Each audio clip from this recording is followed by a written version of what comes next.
Okay, how you doing? My name is Jewel Watts. I'm from North Carolina A&T. I'm a computer science grad student, and can you introduce yourself? I can. I'm Jamika Burge, and I am a postdoc at Penn State. Okay. Then tell me a little bit about what you do. Wow, what do? I do so much. Well, postdoc by definition is a position that you have after you finish your PhD studies. It's an opportunity to work with someone who's established in the field, and you get to do a lot more research, a lot more writing, a lot more publications, and also grant writing, which are all the experience that I'm getting to do in my postdoc. Okay. And I guess, what are you doing here at the Tapia conference? What are you getting out of it? Wow, I'm here in a domestic capacity, actually. I'm chairs of both the fundraising committee and the BOF, the Birds of a Feather session, which is an opportunity for people to submit ideas, to have these discussion sessions where people can come and share ideas and thoughts about various topics. Okay, so you have a PhD and everything. I applaud you on that. That takes a lot of work. It's, you know, you have to be committed. You have to be committed. It has to be something that you want to do. You're right. Thank you. So, have you always wanted your PhD, or was it just something that you were kind of trying to decide on? You know, I don't think that I did. And as a matter of fact, my whole process of starting out in college was non-traditional. I started off as a business major, had no idea how to program or code, so I started off as a business major. And as I had a work study in the computer science department, and I had talked to the department chair, and she said, you know, you should really be a computer science major, partly because, you know, she needed the work in her department, right? But it turned out to be a really good move, because after my first year, I had an internship that summer, but also came back that fall as a computer science major. And, you know, I think my goal was not always to get a PhD, but certainly to get as much out of the major as I could. And I think a PhD qualifies. That's right. So what would you tell a student who just is, I guess, trying to decide whether to get the PhD, but, you know, you don't really have too much time between the applications, and, you know, like, what's some advice you can give them if they're just unsure what they should do?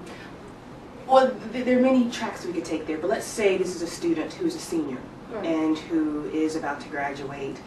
I'll have to tell you, my experience was that it was my last semester of my senior year when my advisor asked me, what are you going to do next? And I said, well, you know, I got a really great job at Pfizer in marketing in Manhattan, which was great, right? I was going to do that. But she said, you are not going to work in a non-CS related field. And so for me, the answer was, okay, so what else do you suggest? Now, I was a senior. I hadn't applied to any place. I hadn't even considered grad school. But she said to me, you know, why don't you consider grad school? I'll make a couple of calls, get you to talk to some people, and we see where that leads.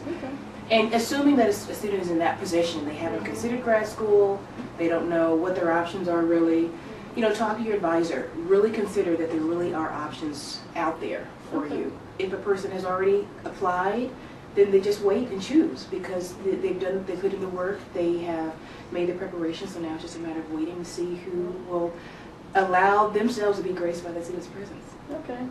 And, you know, funding, that's one of the, I guess, major challenges that we have with going to grad school, you know, getting a PhD. So what do you say to a student who really doesn't have a lot of funding, but they really want to go? Like, are there ways around it? There are ways, and, you know, one of the best ways is to ask around in the department. Often there are teaching assistantships as well as research assistantships. And for those students who are persistent enough, the advisor or perceived advisor who they'd like to work with will be in a position to give them money. But that's just from the department. There are also ways to get money outside the department, like fellowships and scholarships. I was fortunate enough to be able to get an IBM fellowship. So that was as a result of my doing research outside of the university. So there are all kinds of different opportunities for getting money that aren't restricted to that person saying, okay, I got to do what the department says, or I got to, you know, get a grant some other place. There are many other opportunities out there. Okay. I guess so. I'm thinking about getting my PhD. Really? Yeah. Good stuff. Do it. And I'm just thinking, I mean, I heard so many things about it, like it might take you 8 years or 9 years, and I'm thinking that's a long time. So what is something that you think I can do to speed up the process? Anything I can do to speed up getting a PhD? Not like rush through it, because you can't really do that. But you know, like, I don't want to spend 8 more years in school. So. Well, you've already got to, you've made the first step. First of all, it's making up in your mind what you want to do, right? The average time it takes to complete a PhD is about 5 years. I went into my PhD program already having my master's, so I expected to be done in 3 to 4 years. But it still took me 5 years. A lot of times you can't always account for your progress because you are accountable to your advisor and your committee members, which is a whole other conversation, right? Yeah. But I think those issues that make your tenure in grad school longer are things like having a family, right? And wanting to have time to spend with your significant other or your children. Or if you're working, sometimes people work part-time or work full-time and then go to school part-time. So those are those issues that really make you stay in there longer. But if you're a full-time student, typically you can get out in 5 or 6 years, but that's also related to how much time you spend actually doing the work and focusing on finishing. That's right. Okay. But you can do it. All right. Well, thank you for your time. Is there anything else you'd like to add? I don't know. I just want to encourage anybody who's even thought about the possibilities of getting a PhD that there really are countless opportunities available. When I was in school, even finishing my PhD, and even now as a postdoc, it can be difficult to see life other than being a professor or working in a research lab. Right. The good thing is when you have your PhD, you can really do so many other things. And that's really why I pursued my degree, because I wanted to do more than just program behind a cubicle someplace. Right? I mean, that's typically what computer scientists do. Right. But my own background is studying the impact of computer science in a whole range of other disciplines. Okay.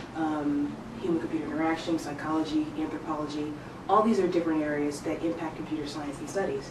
And in addition to being a postdoc, I'm also a research consultant. So there are so many opportunities for computer scientists that don't require you to do what are traditional occupations for said people. So if anything, consider what your options are and know that there are many out there. Okay. Yeah. That's good advice. Thank you so much. Thank you. Appreciate it.